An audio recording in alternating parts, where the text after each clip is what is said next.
friendship. So we must push one common intention. It's for a better life in the region. For we women and we children. That must be the ambition of the Caribbean and the Caribbean and the Caribbean. And welcome to this evening's edition of Politics 101 on a Monday evening. And of course, it's our podcast this evening, Open Word Podcast. Our regular guest, Professor Clive Thomas, and we are going to be looking at all things economics, or at least starting there, because economics is linked to politics, it's linked to culture, it links to everything else that we deal with. Welcome to all of you to Politics 101. If you're joining us from Guyana, welcome. Those of you who are joining us from the wider Caribbean, welcome. Welcome to you. Antigua, those of you from Antigua and Barbuda, St. Kitts and Nevis. There are lots of cricket going on in St. Kitts. The CPL is stopping there in St. Kitts. I don't think they're getting over to Nevis, but I know quite a few Guyanese are over there in Nevis. Hope you're enjoying the cricket. I know the Amazon Warriors won their first game, and that should bring some joy to the hearts of Guyanese there. Those of you who are joining us from Barbados, I think the CPL is going to stop there shortly, and then to Trinidad, and then on to Guyana. Welcome to Politics 101. How about those of you who are joining us from the United States of America, Canada? A special shout out to the people in Texas. I know quite a few people from Texas join us on this program. People in Washington, D.C., Maryland, Virginia area, a special hello to you.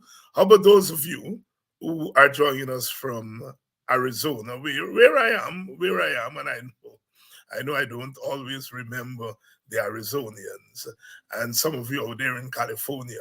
Welcome to Politics 101. We're not forgetting you in Europe, especially those of you joining us from the United Kingdom and France. Welcome to Politics 101.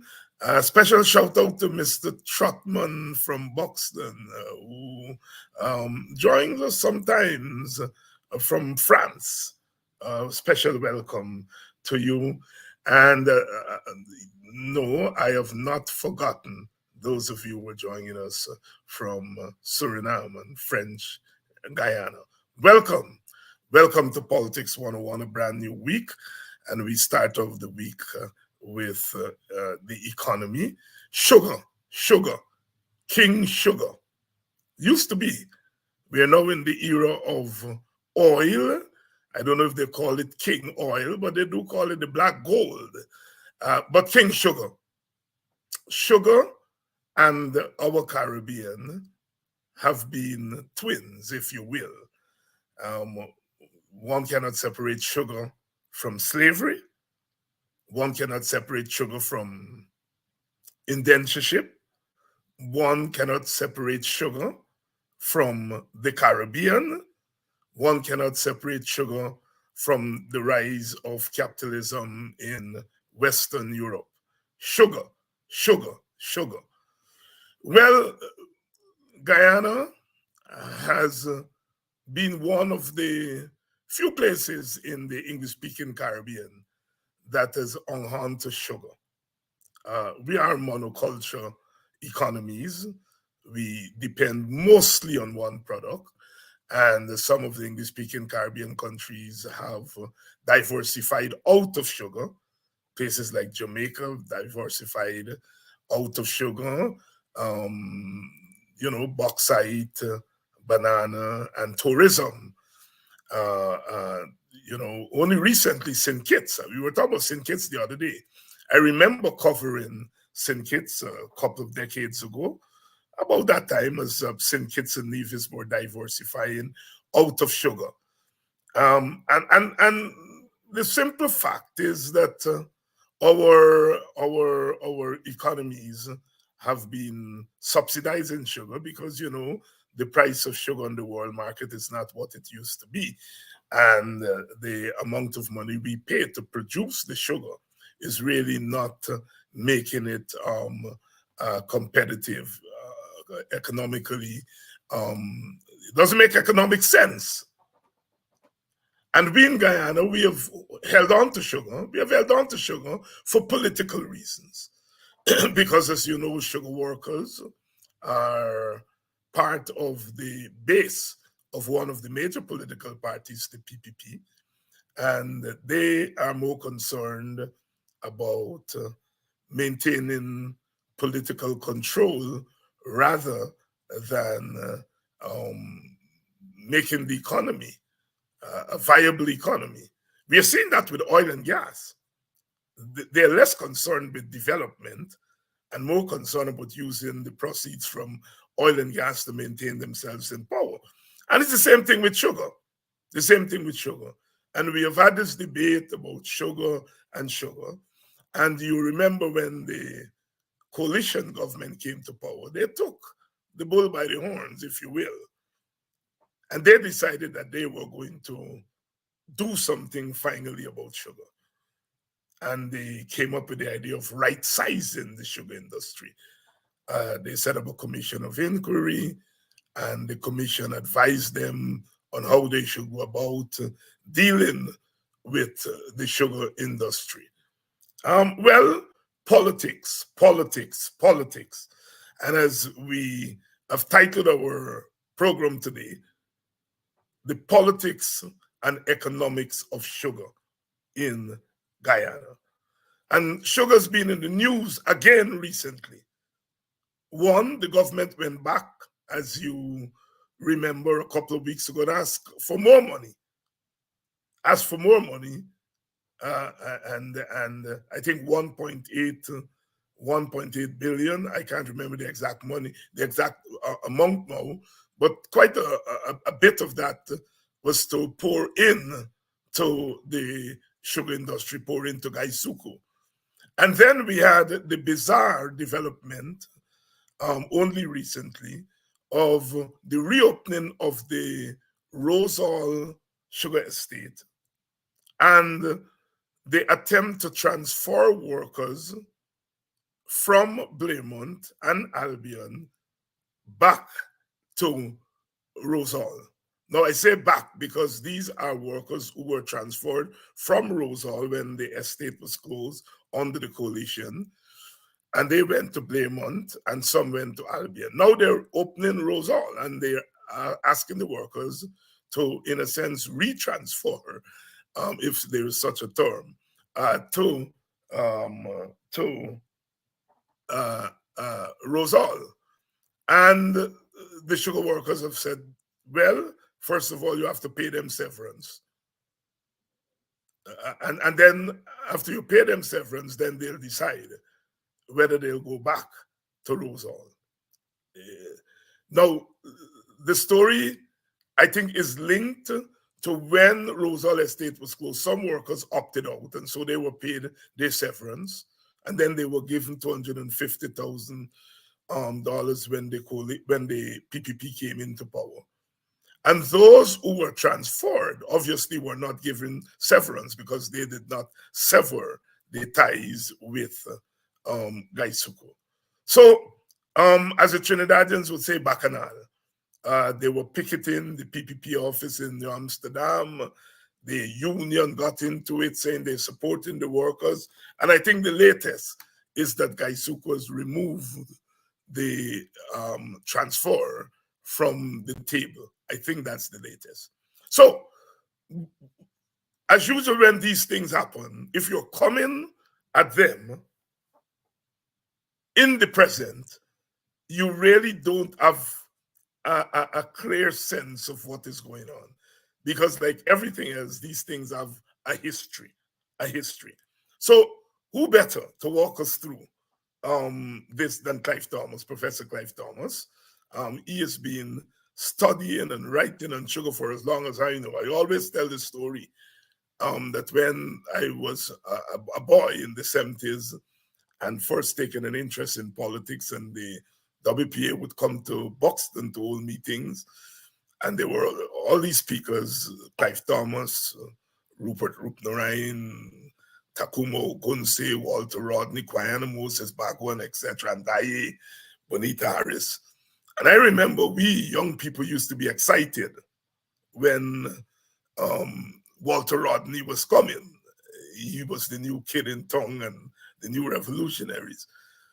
But the older people, the older men, especially the farmers, they used to be excited when Clive Thomas was coming. And we couldn't understand why. You know, Thomas was talking economics and so on. We know that, but we couldn't understand the linkage until much later on, as you know, I became an activist and you began to talk with people. And they, the older men, the farmers, would tell you Clive Thomas was talking their language to code them, because they were farmers. A lot of them were doing what is called farmer cane. They were planting cane at the back of the village and selling to the estate. So when Thomas come and he was talking about sugar, that was there, that was right up their alley. So I'm saying that to say how long Clive Thomas has been dealing with sugar. And when the coalition came into power, he was named as chairman of the board of Gaisuku. And so again, he was plunged now, not just into writing and theorizing about sugar, but really to practically help to guide the sugar industry at that critical period. So Thomas is well placed to speak on sugar, the economic and politics of sugar then and now. Let's bring in Professor Clive Thomas. Professor Thomas, good evening. Good evening, David. And I think I may have taken you back in time when I talk about the 70s, when you would come into the villages. And I'm accustomed to that, David. You're accustomed to it now after being in so long. But tell us how your, as I understand it, your PhD, your economics, your area in economics had to do with finance, right? Yes, money and finance and the dependent economy. Right. How did you make the transition? I think the answer is obvious, because you would have had your PhD in the 1960s. At the time you're becoming independent and all of that stuff. But how did you pivot from finance to things like sugar? Well, I suppose at the time there were so many areas of economic development and theory that were unexplored, that just the natural evolution of scholarship, you know, we move from topic to topic, and then we were scarce in terms of having the amount of people power to do all the research. So sometimes you had to fill in. And that led me to do a lot of research in almost every area of Caribbean life. Yes, and that's what I was getting at, is the Caribbean life, because the 60s we are becoming independent, and almost all the English-speaking Caribbean country, that's something to do with sugar. Even places like Jamaica, which had begun to diversify out of sugar, sugar still was a big cloud and a big influence on the economies of the Anglophone Caribbean. Yes? Yes, and research institutions also supported us. I can remember the IDRC in Canada supported us, and we did what is called a pioneering study, never been done before, and still hasn't been replicated. And that was concerned with trying to use sugar as a chemical feedstock. And we are celebrated as being the source of that study. Celebrated as being the source of that study. It's called Sugar Threat or Challenge. Because the industry is being challenged, being threatened, and the challenge was to convert sugar into something else. And most people don't know, but sugar can be made into any chemical on earth. That now we use the black gold of oil and gas to make. So, in a sense, we hadn't really left where we are now in investigating oil as a source of energy and chemicals because they can break it down into alcohol. And that's a primary chemical that can make any product on earth, from lipstick to bombs. Wow. Wow, wow, wow, wow, wow, wow, wow, wow. Professor, let me take you let me stay back in time because you were one of the leaders of an organization called Ratoon Yeah. at the University of Guyana. And of course, Yeah. Ratoon had to do with sugarcane. Talk to us about that. Well, we, as radical individuals at the time, had to find a name for the group. And I had suggested Ratoon largely because I was working on sugar at the time. It wasn't maybe the best name because ratoons are limited in number, in the sense that if after 4 or 5 ratoons, you really don't want to do it again. You find new lands, you rest the land. But what we were trying to suggest is that we had a way of rebirth and re-energizing that we did not and could not be removed from contributing by any attack on one or all of us, that there would always be rebirth because the rebirth was sourced in the ideas we were generating. So we wanted to carry that notion of regeneration going forward. So that the growth of consciousness, the growth of political awareness became a part of the life of the intellectual classes of Guyana. That's the legacy we wanted to leave. Professor Clive Thomas here reflecting on the linkage of sugar to the larger institutions and the larger history of our Caribbean, especially the Anglophone Caribbean. It's not really confined to the Anglophone Caribbean because sugar in places like Dominican Republic and the other Caribbean islands, sugar was very much part. But Professor, at some point, Caribbean countries began to diversify out of sugar. Why? Well, because of opportunities and a recognition that sugar did not have a long-term international future. Too many competitive items were being found for sugar, including non-caloric sugar, sweeteners. It started out with saccharin and it grew to almost to many other types of non-caloric sweeteners like Splendor and so forth. So that once that happened, people could find a way of taking sweets or sweetening products without getting calories. They would opt for that. So I think that's a long-run global trend.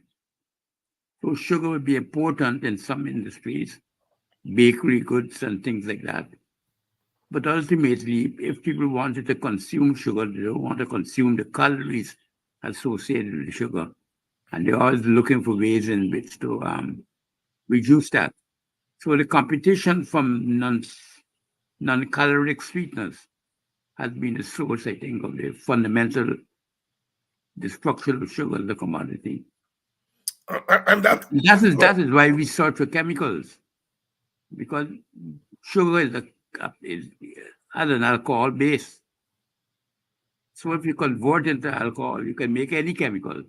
So we try to see if there were ways in which we could make sugar a chemical that could be used for other commercial purposes, making household goods that we need, or even making petrol and things like that, as you heard, or you know of in Brazil. Yes. Yeah.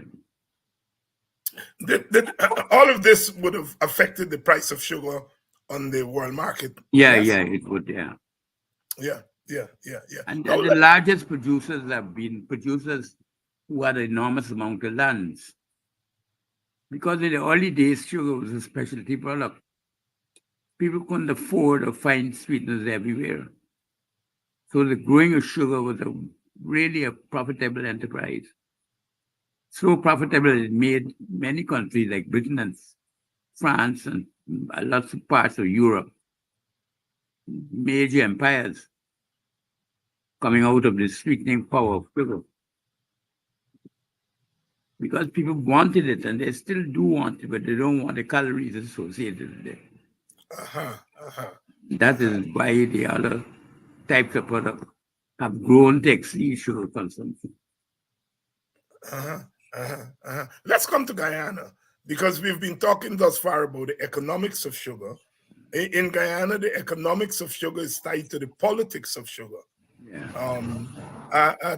Explain that for us, if you would. Well, essentially, Guyana and the cultivation of sugar is people intensive. It requires lots of labor, even though it has significant machinery involved in, like the factories and so forth, to squeeze the juice and to make the actual sugar. The primary cultivation of the sugarcane is driven to a large extent by the use of labor. So labor costs have become important. But in other areas of producing the sweetening element of sugar, you can use industrial methods because a blender doesn't require 25 or 30,000 people to produce, let's say, the equivalent of 100,000 tons. But in Guyana, you'll have to do that. So it was easily outcompeted in the global markets. And that has always kept the price at a range where only the very, very low-cost sugar producers can afford to produce sugar. And those low-cost producers have a lot of land. The land that they have can be easily mechanized so that they don't have to use a lot of labor relative to the land to be able to sustain the output of sugar. In Guyana, we don't have that opportunity. We don't have a lot of land, although we have a lot of land relative to the Caribbean. That's now considered much land globally. And moreover, we are below the sea level.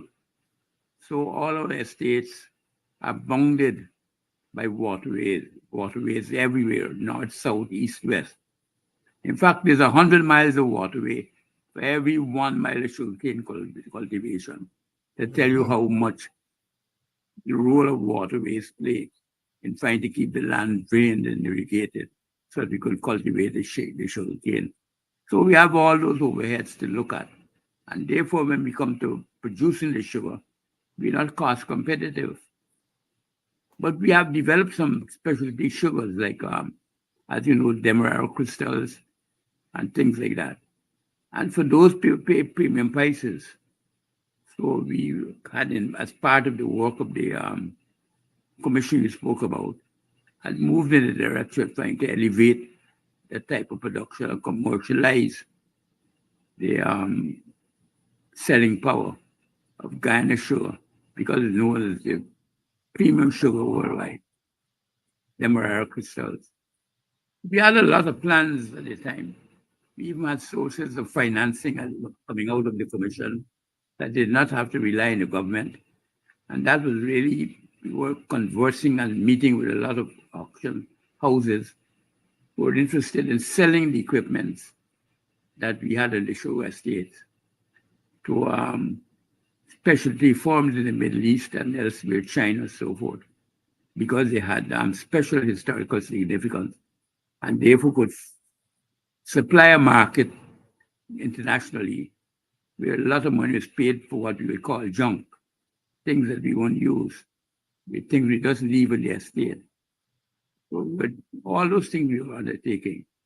And the sugar, when you produce the sugar cane, the sugar element is a small proportion of the total mass in the sugar cane. So we were trying to convert the mass in the sugar cane into what we were negotiated with the firm as briquettes, which could be used in Europe for winter heating, and where we might sell it in the premium quality of being a friendly chemical and not like coal, causing chemical emissions and so on, carbon emissions and things like that. So all those things we had in mind.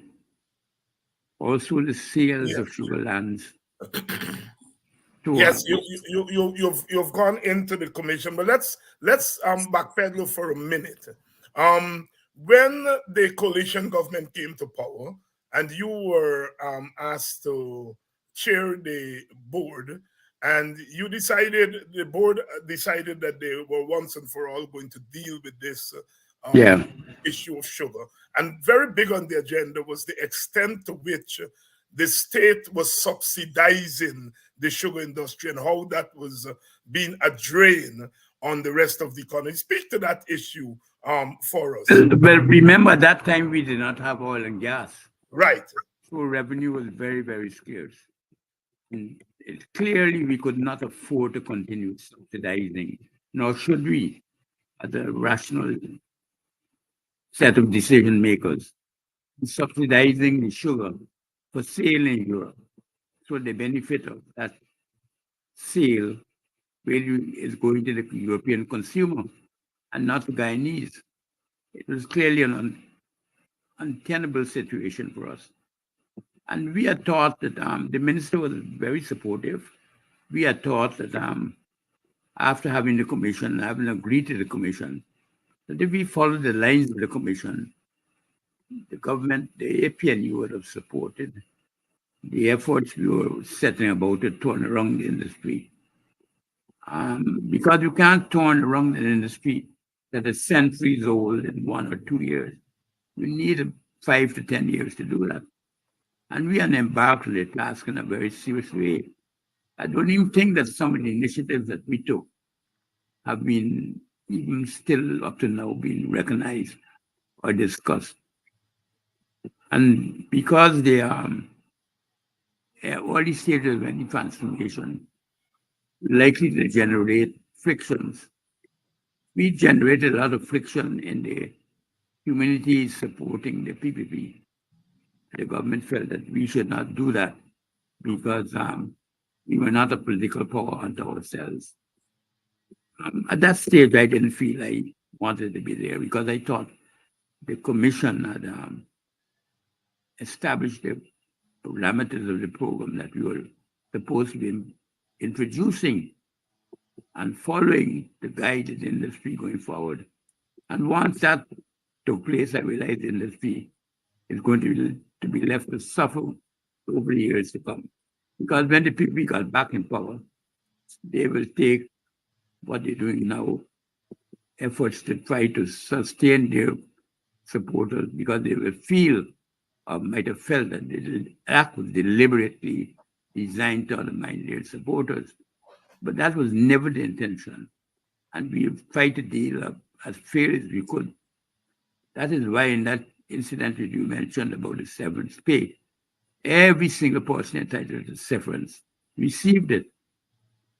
And even though we were late in some of the payments, following a court ruling, we paid interest on the late payments. So there was no issue at all on our part of ever trying to betray the trade union membership of the Kaitsuko. So that was paid in full. But then when the PPP came to power, I think the vice president promised to give the show workers $250,000 as severance pay. And that introduced a dimension of paying handouts to employees that Kaitsuko was never party to, or could never be a party to, because the firm, a commercial firm, although a public commercial firm, a public corporation, and they had no business in paying out handouts. And that is where the source of all the problems stem from. And Professor, the contentious issue about the closing of the estates and the PPP says 7,000 workers. Minister of Finance under the APNU AFC government said it was more like 4,000 workers. Whatever the number. Yeah, go ahead. Speak to us about that whole dynamic of closing the estates and well, if you're going to, the industry is structured in estates. The production and so that part of the industry is organized through estates. So if you're going to reorganize the industry, you have to reorganize its elements. That those are the estates. Some estates, but all the estates varied in their cost of production and what they can contribute to any reorganization that we're going to have. Some might do a lot for producing bulk elements so that we could sell the briquettes. Some might be used for generating the production of high quality sugar, but like there were crystals which we could sell.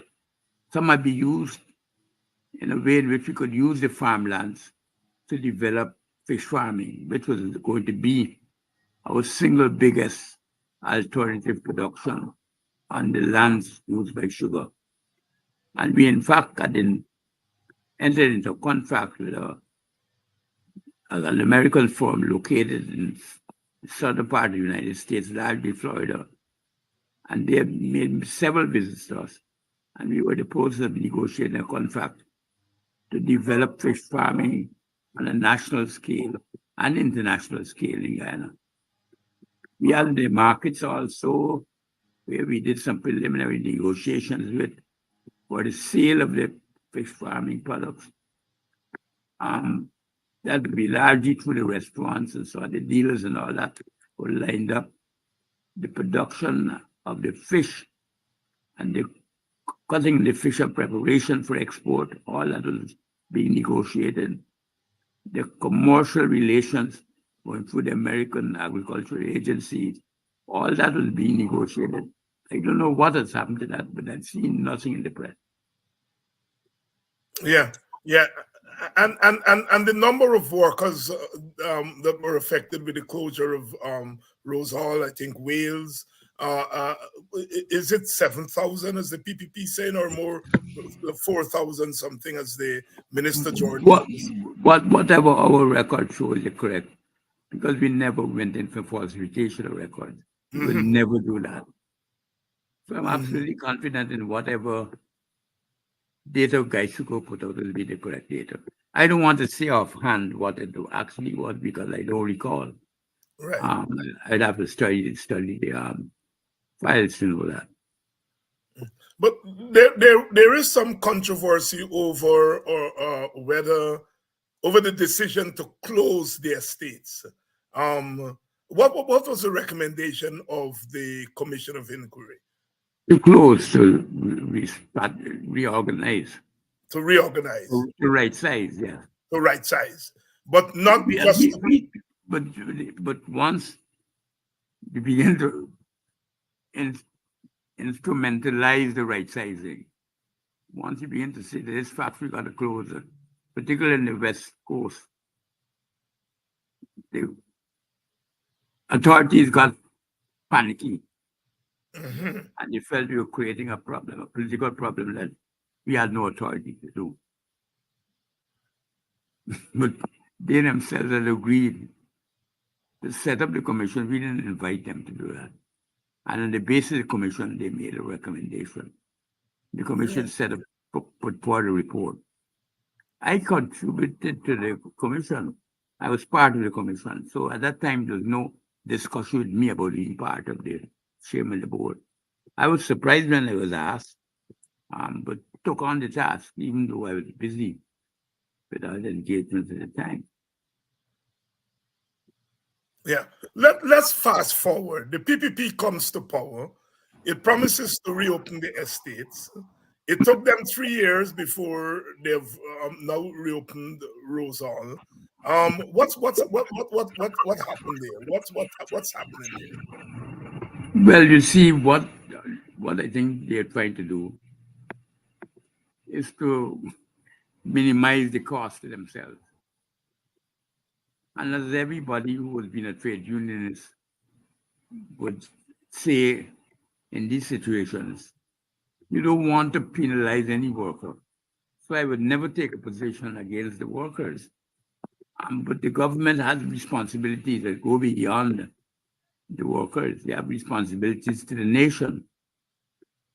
But the structural situation the PPP has is that this is the source, a major source of their constituency So they have to fight to satisfy that by trying to satisfy the national constituency that they were elected to work for or to represent, and not any section of the constituency. So they are on the horns of a dilemma. And I think that what they're trying to do is to find a way around it. And the unions are not making it easy for them. And I would take the position that if they can get more out of it, they should try to get more of it. But the danger this also carries is that I have always argued the greatest dangers facing the windfall oil revenues is getting sucked into some form of subsidization in Guyana, which is irrational in character and really represents a total waste of the reserve and windfall revenues that we're getting. And one of them is the finance firms that cannot generate a profit in the long run. So we continue to pump and lose money daily. And instead of the surplus contributing to the diversification and development of Guyana, it's subsidizing sugar for European consumers and American consumers who can afford to pay for higher sugar prices if they were asked. I think it's madness, so we should not ever do that. That is why I would not support anything to do with a national oil refinery that the government tries to finance, because that is the source of losing all the surplus revenue we're generating from oil and gas. That would be the single biggest, those would be the single biggest tragedies that we face going forward. We have to avoid them as we avoid any terror that lies before us. The biggest threat to the surpluses that we're getting now is wasteful expenditure on industries that are purely symbolic in nature and not commercial and profitable. So it's really a remarkable thing that we have to avoid at all costs getting trapped in that. Because once we do that and subsidize oil prices and things like that, we are on a one-way step to losing everything that we've actually achieved so far. Because the worst outcome, dirty disease, every single experience that we have had around the world, where people in the petro states fail, is when the government uses the money to finance unsustainable activities, as we were talking about yesterday. Once the activities are not sustainable, they cannot finance themselves. They're not profitable as they are for themselves. You're going down a rabbit hole, and the more and more you dig into that hole, the worse it gets. You can't dig your way out of a hole. Once you dig in and you're in a hole, it gets deeper. Yeah. Supporters of the government have been arguing that sugar is sustainable, that we can save the sugar industry by keeping the estates open. We don't have to close the estates. That the subsidy that we give to the sugar workers, that we're going to get it back as the sugar workers partake in the economy, and so on and so forth. What about that argument? Everybody in the world, whoever argues for subsidy, uses those same arguments.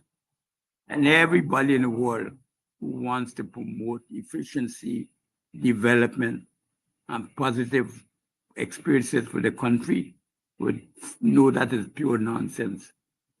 It's the road to perdition. It's very easily said, but very hard to do. You cannot afford, you have to make it a basic rule. We're not going to lose any surplus by getting involved in non-profitable and non-sustainable activities. If we don't make that a cardinal rule, we can lose all the wealth that we supposedly getting now. And the government has to be firm because it's their survival that is at stake, as well as those of us who are poor and left with nothing within the country. There's always a promise that you can make it different, but you can't fight economics. The price of sugar being sold in the market now is around 23, 24 cents. The production cost of sugar is clearly close to 50 cents per pound now. How you can ever make that profitable? You have to be living in some sort of dreamland and fooling yourself. I mean, we are sympathetic to the workers, but it's their own interest that dictates that we who know better should argue for them on better grounds. We don't want to give them subsidies for another 2 or 3 years, and then we got nothing left. And we have to abandon the subsidies to them and everything else. All it is gone for naught. Because the same thing has happened with the 250,000 they paid out. That 250,000 they paid out of how many thousands in the world? You're talking about $1 billion, $500 million have gone there already. And it was not justified. Put it in more productive activities for the farmers, things that might have been sustainable over the period. That is why we had hired so many employees to deal with the diversification issues on the estates. Specialists we had employed at Gaisugo only for that purpose. Professor, you mentioned at the beginning of the conversation that when you were dealing with the right sizing as chairman of Gaisugo, we didn't have oil money then. And there were some plans that you all were going to put in place that you didn't get to put in place. Fast forward to 2023, you have a commission of inquiry. How would you move to deal with the industry at this time? The first thing I asked the persons who are running it to read that commission report. Okay. They don't give me any evidence that they even are learning by the mistakes. Because even if you think the commission was a mistake, read it and see what they were advertising. Read the record and see what they were trying to attempt. There's nothing in the public that signals any consideration of what was happening in that period. Nothing at all. And I don't want to appear as an outside critic, just bashing people. It's not fair to the industry, even if the people might be deserve it. I would say study the report, study the actions that were already taken, do some evaluation of it, and then try to act and correct it and find some footing going forward.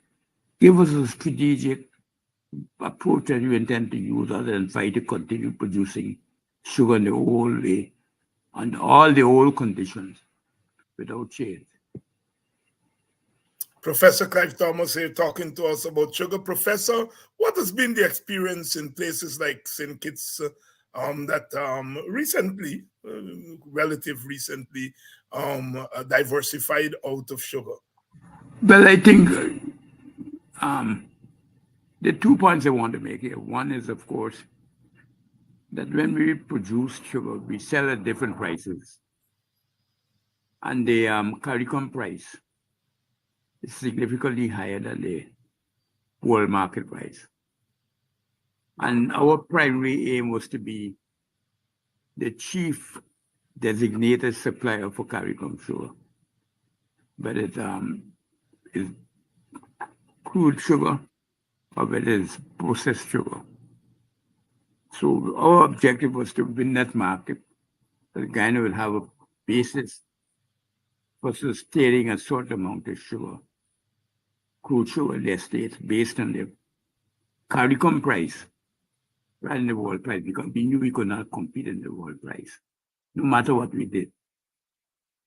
The second point which I want to make is that the CARICOM producers have come out in the industry because they find that tourism is a far better and far more easily created source of employment if we got out of sugar than we would have been able to do by the things I told you about, trying to find markets for sugarcane briquettes, trying to sell stuff in their states by auction, creating a tourist sector or system or agencies or operations within Gaisuko. All those things that we were trying to do would take time. But the tourist industry had the attractions that could be put in place faster. You would have Airbnb if you don't have hotels constructed. You could try all those shortcut methods, but we didn't have the time to do some of the longer term things we were doing. The person who was trying to get into the wickets with us, a French investor, he went to Suriname as well. So we had to make decisions quickly. And I was absolutely sure that the thought of selling green energy to Europe, I could see the marketing opportunities. So when somebody can throw a piece of fuel onto a fireside in Europe, and if you could tell them that it's green, and that is not giving off emissions to poison the earth at the extent to which you can do with coal. I had a lot of properties to make it sell. And that is important. We have to be commercial. And you want to commercialize the product, and that was the opportunity to do so.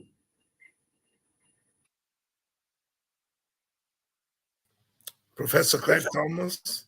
Professor Clive Thomas said, talking about sugar, the future of the sugar industry in Guyana. Is it sustainable? Is it not sustainable? Professor, is there anything you want to say that I didn't ask you? No, you asked me a lot today, David.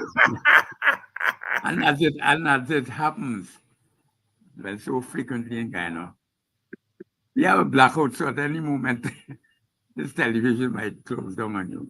The computer may close down, yes. All right, Professor, thank you very much. I mean, we've gone for almost an hour. Thank you very much for coming through and dealing with this timely issue, because sugar never goes the way it seems and never remains in the news. Professor, thank you very much. Okay.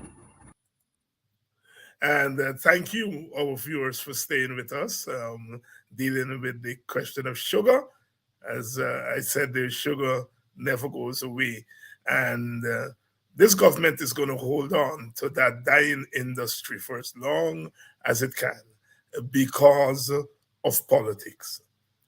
It doesn't make economic sense, and they feel that because they have this windfall from oil, then it is easier to subsidize. But oil wealth, like all wealth, it's not finite. It's not finite. As we've been saying over and over again, that we have a small window by 2050. We may have to diversify out of oil. And so therefore, given the deep nature of poverty, the challenges that an economy like Guyana brought from centuries of slavery and colonialism, the window is even even more narrow because of our challenges. And so that now is not the time to waste money on pet projects. It is the time to spend the money, use the money wisely. We in the Working People's Alliance, we have said that, look, we are not in the business of criticizing the government on oil for the sake of criticizing. We are trying to be as constructive as we can when it comes to the oil industry. So you take something like, the recent raising of the debt ceiling. Our position, as Professor Thomas articulated it, is that we are not against the government raising the debt ceiling in principle, as governments all around the world borrow. So we are not critical of the government for borrowing against the wealth that is projected to come. What we are critical of the government for is, having borrowed the money, what you're spending it on. If you're going to borrow the money and then you're going to spend it on subsidies, we are totally against that. If you're going to spend it on projects that are not sustainable, we are against that. If you're going to spend it on projects that do not lead the country to be consistent with the United Nations Sustainable Development Agenda, we are against that. So we in the WPA, we are saying, look, we are not going to criticize everything the government does, even if it makes sense. But this government is its own worst enemy. That even if it does something right in principle, it messes it up by the way it manages it, the way it governs. Why are you 50 cents for producing sugar and the world price is half that? I mean, even if it were to bring you a couple of votes, are you trying to tell us that if you make sugar right, that sugar workers are going to stop voting for you? We don't think so. And so therefore it should not be a choice of sustaining an unsustainable industry and political survival. We shouldn't have to make that choice. But that is what the PPP is doing. And that is our major concern. That is our major concern in the Working People's Alliance. That this government is not meeting its global, its international obligations. And so we are warning Guyana. We are warning Guyana that we have to keep an eye, well, more than an eye, we have to keep 2 eyes on what this government is doing. Even when it is making the right moves, it is the outcome of those right moves that we have to be careful about. And so in this series of programs that we are doing with Professor Clive Thomas here, is to really bring that perspective on our discourse on oil and gas, our discourse on sugar, our discourse on poverty, our discourse on the environment, our discourse on development. And we are saying that as a party, we want to contribute to the discourse, but we also want to contribute to the actual building of a sustainable economy that is going to move Guyana from a post-plantation society to a society that is sustainable, a society that is viable, an economy that is viable. And if you have a viable economy, then you have a society that is going to meet all the standards of development as we move deep into the 21st century.